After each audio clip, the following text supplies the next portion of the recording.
Math with Pizza.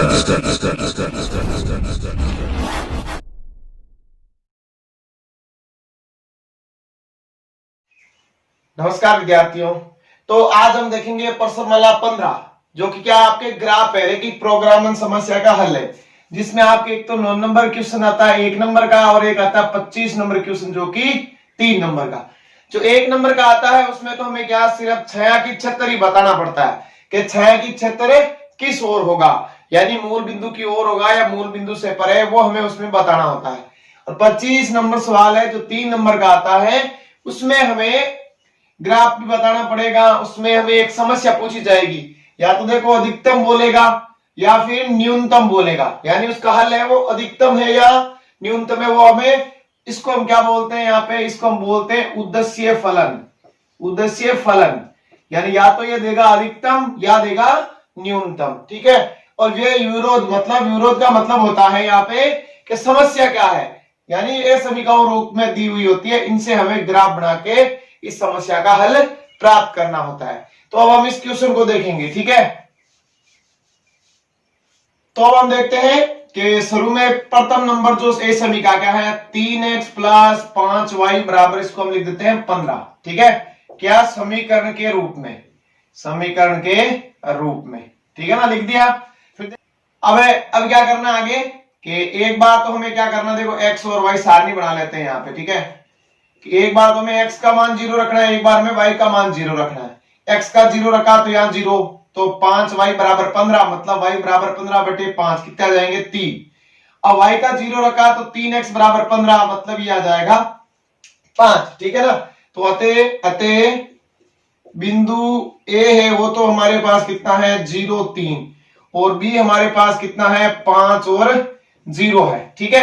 अब हम यहां लिखेंगे कि x बराबर 0 y बराबर 0 रखने पर ए समीका या देखो यहां पे हम 0 0 रखते हैं तो किस तरफ है ये 15 की तरफ चिन्ह है, मतलब ये संतुष्ट कर रहा है इसको कि ये समीका संतुष्ट होती है, ये समीका संतुष्ट होती है। अतः छाया की क्षेत्र मूल बिंदु की ओर होगा, मूल बिंदु की ओर होगा, ठीक है ना। चलो ये तो हमारा हो गया पहला इसका कंप्लीट। अब हम इससे क्या करते हैं सेकंड का, कि इसको भी हम समीकरण के रूप में लिखते हैं 5x प्लस 2y बराबर 10, ठीक है ना। x और y यहां पे देखो कि x का 0 और y का 0, x का 0 रखा तो y का कितना आया 5, अब y का 0 रखा x का कितना आ गया 2।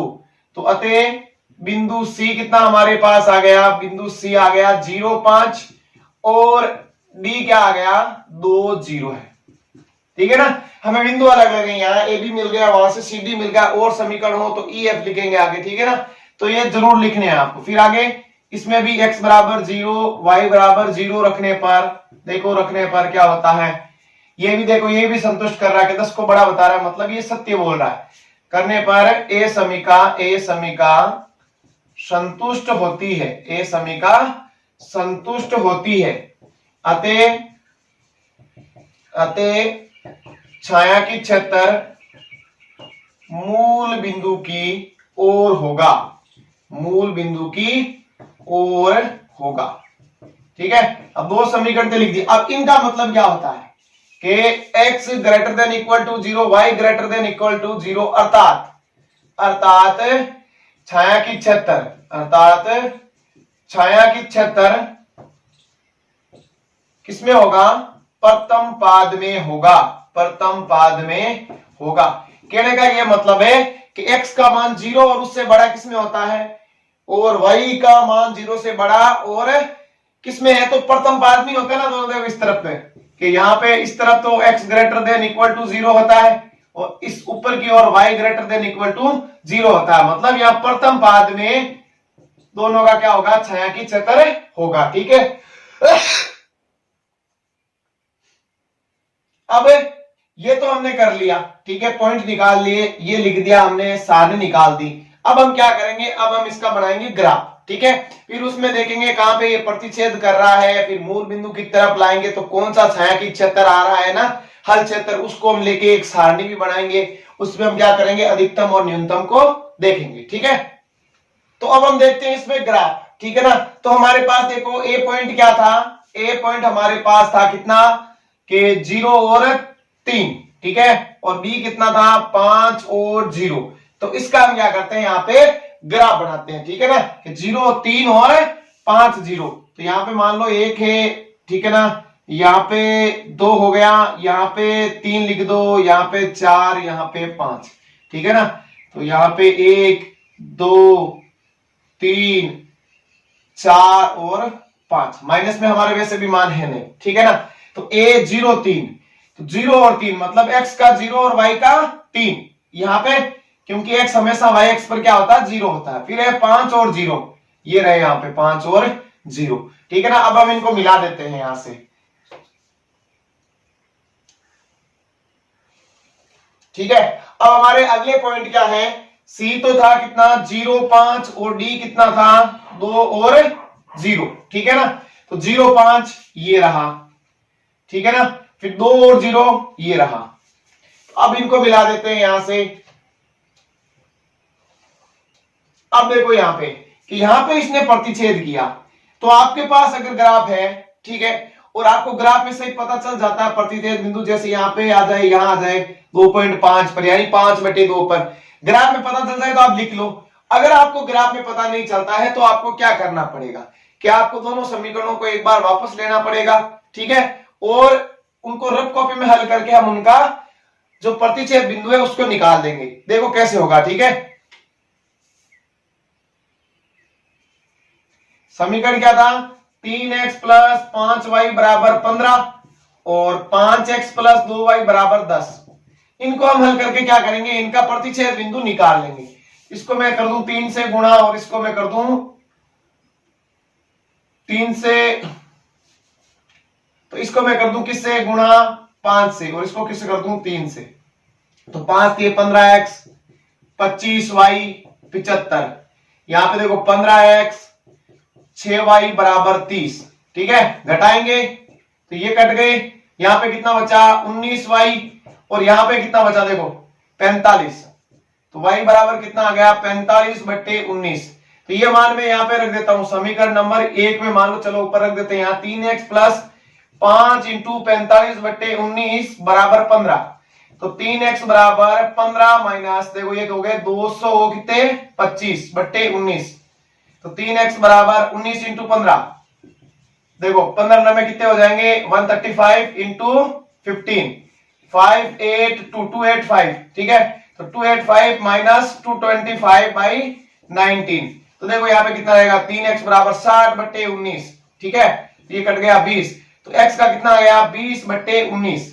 यानी ये प्रतिच्छेद बिंदु कितने हैं 20/19 और 45/19। तो कई बार तो आपको क्या होगा, ग्राफ में सीधे पॉइंट मिल जाएंगे, जैसे 3 है 4 है। अगर बाई चांस आपको सही पता नहीं चलता है तो आप रफ कॉपी में प्रतिच्छेद बिंदु निकालो। ठीक है, आपको आंसर की में जहां पे आप लिखते हो ना इसका आंसर, वहां ये करने की जरूरत नहीं है चाहे आपको। ठीक है, ये आप रफ कॉपी में करके वहां से जो आ रहे हैं ना वो पॉइंट यहाँ पे लिख दो। ये इसका क्या हो गया प्रतिच्छेद बिंदु। तो यहाँ पे हम एबीसीडी लिखेंगे कि ए का मान कितना था 0 और 3, तो ये आपका ए हो गया यहाँ पे 0 और 3। ठीक है, बी था 5 और 0, तो ये हो गया बी 5 और 0। फिर सी था 0 और 5, तो सी हो गया 0 और 5। डी कितना था 2 और 0, तो ये हो गया 2 और 0। अब इसका भी देखो हल चक्कर इस तरफ था, ठीक है, नीचे की ओर, और इसका भी क्या था नीचे की ओर। तो दोनों का उभयनिष्ठ क्षेत्र कौन सा है, ये वाला है मूल बिंदु की ओर। तो ये क्षेत्र हमें प्राप्त हो गया, और यहाँ पे क्या है मूल बिंदु है ओ, तो इसके निर्देशांक कितने होते हैं 0 0। ठीक है, तो ए बी सी डी और ये हो जाएगा आपका ई। ठीक है ना, तो ये आपका एक ग्राफ बन गया। इसमें आप पैमाना भी लिख देना चाहिए। अब आपको सबको पता ही है पैमाना तो क्या होगा कि यहाँ पे देखो x अक्ष पर एक बड़ा खाना, ठीक है ना, एक बड़ा खाना बराबर 1 इकाई। ठीक है ना, और y अक्ष पर एक बड़ा खाना बराबर 1 इकाई। ठीक है ना, तो यहां पे देखो कि कई बार बोलते हैं कि सर अब 12th में तो क्या लिखे पैमाना, लेकिन इसमें कुछ टाइम नहीं लगता है, 2 सेकंड लगते हैं, आप जरूर लिख दें, कोई आपके नंबर भी काट ले, ठीक है ना, ज्यादा नहीं है, 3 नंबर का ही है, ठीक है। बड़ा बहुत करते हैं इसको, 6 नंबर से ही ज्यादा है, लेकिन इसमें आपको 3 नंबर ही मिलते हैं, लेकिन अपने को तो पूरा काम करना, ठीक है ना, एकदम साफ सुथरा बनाना है। 90% में तो इतना ही पूछेगा कि कहां पे इसका जो हल क्षेत्र है वो कहां होगा, ठीक है ना, वो हमें दर्शाना है कॉपी में, तो वो तो आप कॉपी में दर्शा दोगे, और ये जो है ये इसके लिए आपको एक ग्राफ मिलेगा, उस ग्राफ में आपको बनाना है, ठीक है ना। तो अब हम क्या करते हैं, अब इसके आगे का जो प्रोसेस है वो हम करते हैं, ठीक है।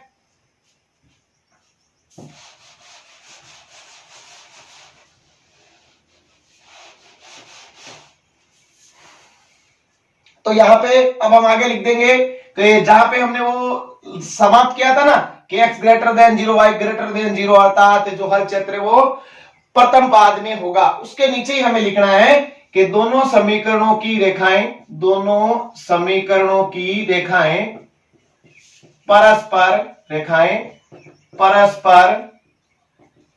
प्रतिच्छेद कर रही है, प्रतिच्छेद कर रही है। प्रतिच्छेद बिंदु x बराबर 20/19, y बराबर 45/19 है, ठीक है ना। अब कई बार आपके देखो 3 आ जाती है, तो यहां तो 2 ही थी तो हमने लिख दिया, 3 आ गई तो यहाँ पे समीकरण वो लिख देना, आप दोनों समीकरण कोष्टक में लिख देना, वो जो समीकरण आए उनको, ठीक है ना। अब यहाँ पे हमें क्या करना है कि सारणी बनानी, किसकी, अधिकतम की, अधिकतमीकरण। z बराबर कितना दे रखा है आपके, देखो कितना था पर्सन में, कितना था, 5x plus 3y, 5x plus 3y।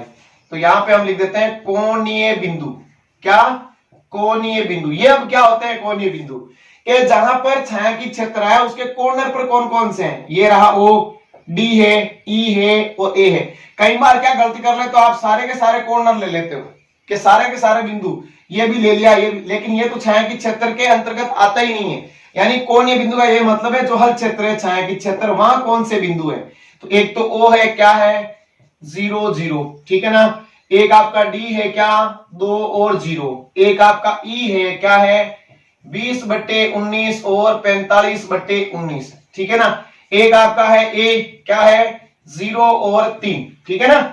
इन पर हम देखेंगे कि यहाँ पे देखो 0 0 मतलब 0, D 2 और 0 तो 5 2 है 10, ठीक है। अब 20/19 यानी कितने आ जाएंगे, 100/19, 20 पंजे 100, 45 दिए 135, ठीक है, बट्टा 19, तो 19 आ जाएगा लघुत्तम, मतलब 235 में 19 का भाग दे दो, ठीक है, कितना आएगा कि 19 से कम 19, बच गए 4, 45, 19 2 38, ठीक है, बच गए 7 70, 19 3 57, 12.3 के समथिंग आ जाएंगे, ठीक है। फिर ये रखेंगे 0 और 3 तो कितना आ जाएंगे, 9 आ जाएंगे, ठीक है। तो अब हमें क्या पूछा था, इसमें अधिकतमीकरण पूछा था, ठीक है। तो कौन से बिंदु पर है, बिंदु ई पर, तो लास्ट में लिख दोगे अतः बिंदु ई पर अधिकतम मान कितना आया था, 235/19 है, ठीक है ना। तो ये आपके समस्या का क्या हो जाएगा, हल हो जाएगा, ठीक है ना। तो ये तो एक सिंपल क्वेश्चन था, ठीक है। वैसे सिंपल क्वेश्चन आएगा 3 नंबर का पूछते हैं। तो एक क्वेश्चन हम और देख लेते हैं ग्राफ में, ठीक है ना। एक मैंने बता दिया, एक और ये बता देता हूं, फिर देखो कोई समस्या रहनी नहीं चाहिए, क्योंकि 2 टाइप के क्वेश्चन ही आपके यहाँ इसमें आते हैं, ठीक है ना। तो यहाँ पे हम क्या करें कि प्रथम नंबर जो समीकरण है उससे हम इसकी सारणी बना दें कि 2x plus Y equal to 12 है, ठीक है ना। तो x और y, वही है कि x का 0 रखना है और y का 0 रखना है। x का 0 रखा तो y का 12 आ गया, y का 0 रखा तो x का कितना आ गया, 6। वही x बराबर 0, y बराबर 0 रखने पर ए समीका क्या होती है, यहाँ पे देखो ए समीका, यहाँ पे हम देखते हैं तो 0 को बड़ा बता रहा है, ए समीका क्या होगी, यहाँ पे ए संतुष्ट हो रही है, क्या हो रही है, ए संतुष्ट हो रही है। अतः छायांकित क्षेत्र मूल बिंदु से क्या होगा, परे होगा, मूल बिंदु से परे होगा, या विपरीत लिख सकते हो आप, ठीक है ना। तो ये चीज हो गई इसमें। अब सेकेंड नंबर समीकरण है 5x प्लस 8y बराबर 74। तो x और y यहाँ पे देखो कि हमने क्या किया, x का 0 रखा, ठीक है ना, y कितना आ गया 74/8, ठीक है ना। फिर हमने क्या किया कि y का 0 रखा, तो ये आ गया 74/5।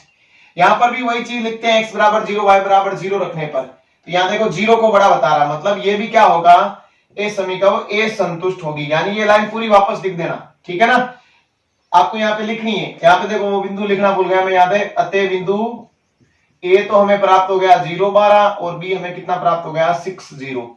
यहाँ पे देखो सी तो आ गया 0 74/8 और डी कितना आ गया 74/5 और 0, ठीक है ना। इसी तरीके से हम तीसरी से प्राप्त कर लेते हैं, देखो क्या कि x plus 6y less than equal to sorry greater than equal to 24, ठीक है। तो बराबर का चिन्ह लगा दे समीकरण के रूप में, ये x और ये y, कि x का 0 रखा तो y आ गया 4, y का 0 रखा तो x आ गया 24, ठीक है ना। तो ये हमारे पास देखो यहां से बिंदु मिल जाएंगे E क्या 0 और 4, ठीक है। F कितना मिल जाएगा 24 और 0। ये लाइन आपको जरूर वापस लिखनी है, x बराबर 0 सब में लिखनी है, ऐसे नहीं आप लिखो नहीं, ठीक है। अब यहां पर भी देखो ये 0 को बड़ा बताएगा, तो ये भी क्या होगा ए संतुष्ट ही होगा। यानी तो तीनों समीकरण है जो उनका हल क्षेत्र है, मतलब छाया की क्षेत्र वो मूल बिंदु से परे होगा, ये हम अभी ग्राफ में देख लेंगे, ठीक है ना। तो ये मैं सारे बिंदु लिख लेता हूं कौन कौन से आए हैं, कि ए हमारे पास आया है 0 12, ठीक है ना। बी हमारे पास है 6 और 0, फिर सी हमारे पास आया है 0 और 74/8, ठीक है ना। फिर डी हमारे पास आया क्या 74/5 और 0, फिर ई है वो है कितना 0 और 4, और एफ है वो है 24 और 0। अब हम क्या करते हैं, ये तो हमने इसकी जो लैंग्वेज थी, ठीक है, वो लिख दी। अब हम इसका ग्राफ बनाएंगे, ठीक है। उसमें हम देखेंगे छाया की क्षेत्र किस ओर है, मतलब मूल बिंदु से परे होगा, फिर उसमें क्या करते हैं वो मैं आपको बताता हूं, ठीक है। तो अब हम देखते हैं इसका ग्राफ, ठीक है ना। पहला क्या है ए पॉइंट 0 और 12, 0 और 12, ठीक है। कहां पे हो जाएगा, ये रहा, कितना ए है 0 और 12। फिर बी कितना 6 और 0, ये हो गया आपका बी 6 और 0, ठीक है ना। अब हम इसको मिला देते हैं यहां से, ये रेखा हो गई आपके यहां पे, ठीक है। फिर आगे सी पॉइंट है 0 और 74/8, तो 74 में 8 का भाग दे दो, 8 9 72, 2 बच गए, लगाया पॉइंट हुआ 20, 8 दूने 16, बच गए 4, लगाया 0 क्योंकि पॉइंट लगाया, 8 पंजे 40, 9.25, ठीक है ना। कितना 9.25, तो 9.25 कहां होगा, देखो यहां पे बीच में हो जाएगा आपके क्या 9, जस्ट थोड़ा सा इससे आगे, ठीक है ना भाई, अगली लाइन से थोड़ा सा बीच में, यहां पे लिख देता हूं मैं क्या कि 0 और ये हो गया सी पॉइंट है 0 और 74/8, ठीक है ना। फिर डी पॉइंट क्या 74/5, तो 74/5 का 5 है कम 5 कितने हो गए यहाँ पे 24, 24 में गया 20, 5 चौक 20 हो गए, ठीक है, 4 40, तो पॉइंट लगाया 14.8, ठीक है ना, 14.8। तो यहाँ पे देखो 12, ये रहा 14, तो जस्ट इससे अगले वाली लाइन ही, ठीक है ना, थोड़ी सी अगले वाली तो हो जाएगी 14.5, थोड़ी सी आगे कर देता हूं यहाँ पे, ठीक है ना। आप ग्राफ में से कर लेना इसको, ये हो जाएगा आपका कौन सा, ये हो जाएगा डी पॉइंट 74/5 और 0, ठीक है। अब हम इनको मिला देते हैं यहां से,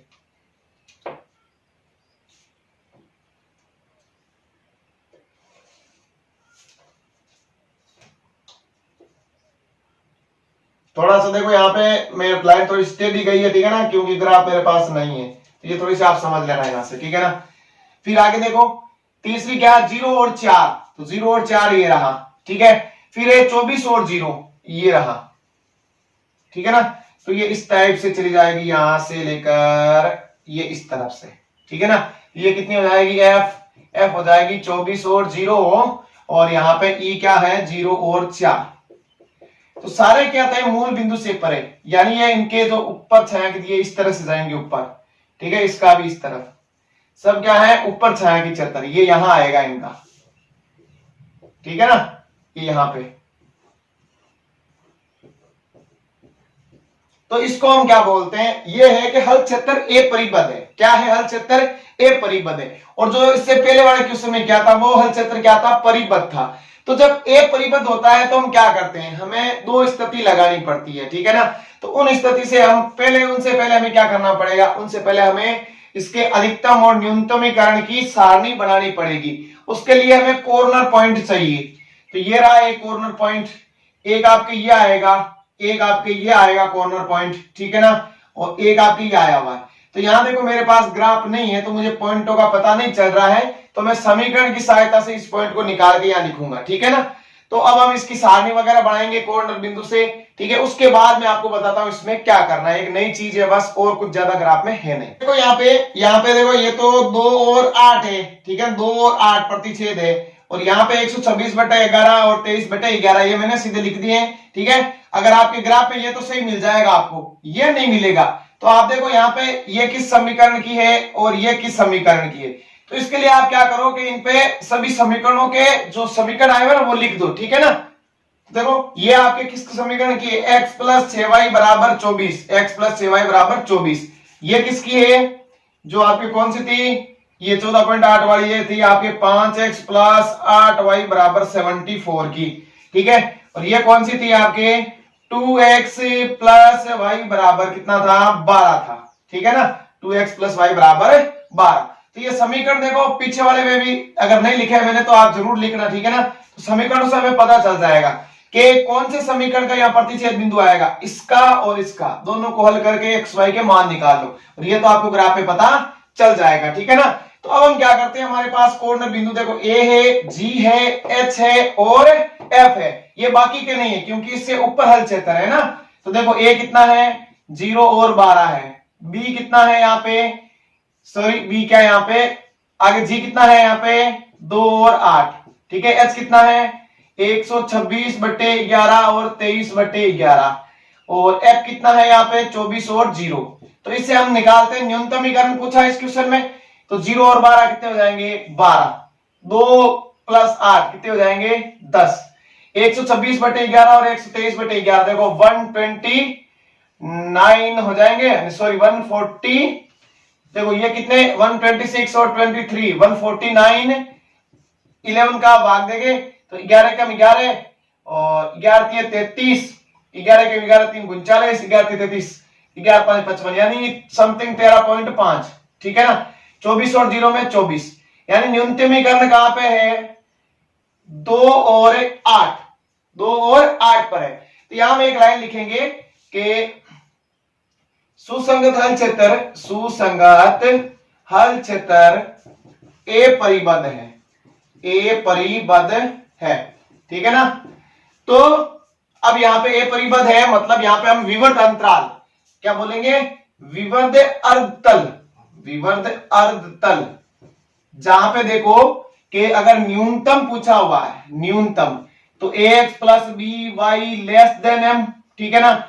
और अधिकतम का बोला हुआ है तो ax + by m। यहाँ पे m क्या है, m जो मान आएगा नहीं ये z वाला उद्देश्य फलन का वो है। और यहाँ पे x का a क्या है, a जो ये आएगा पॉइंट पे, और b क्या है ये। तो यहाँ पे देखो हमारे क्या है, न्यूनतमीकरण है।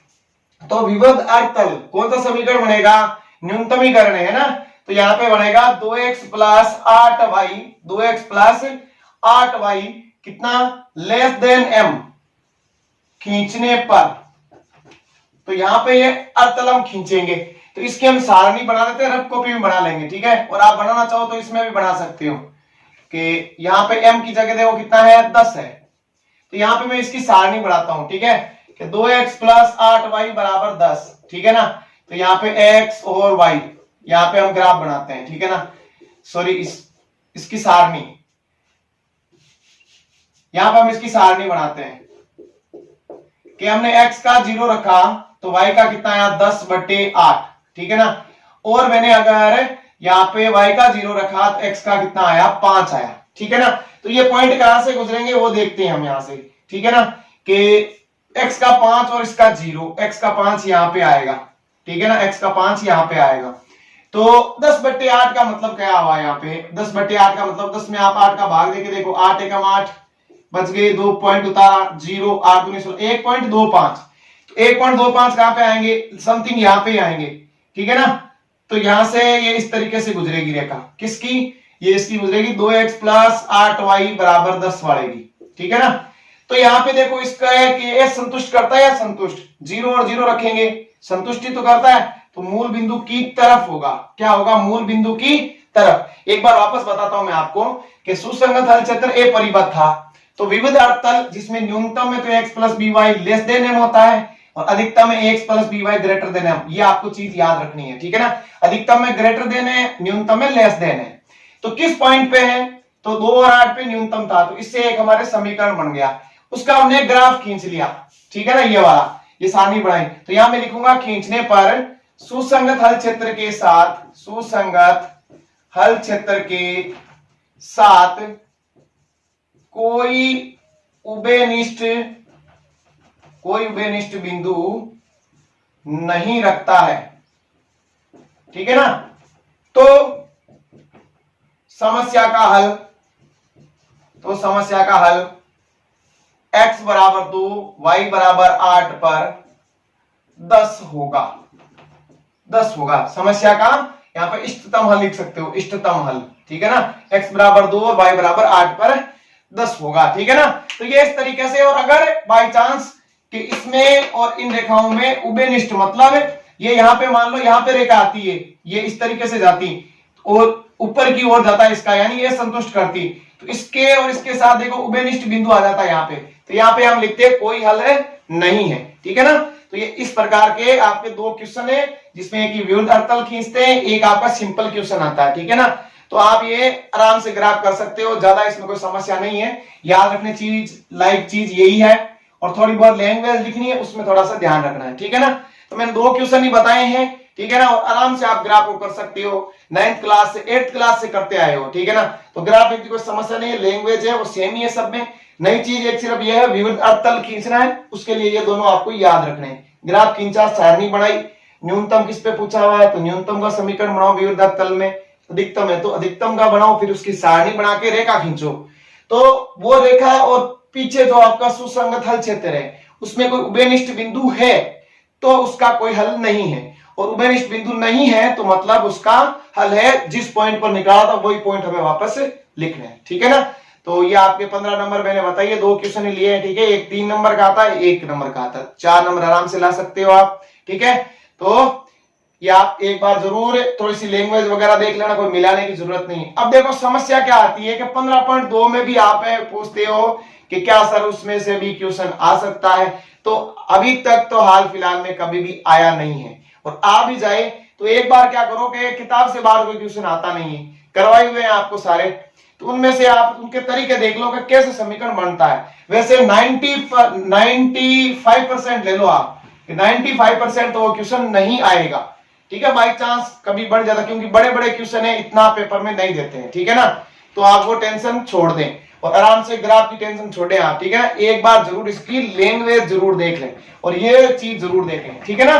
तो तब तक के लिए धन्यवाद, और ये आप जरूर देखें, ठीक है ना।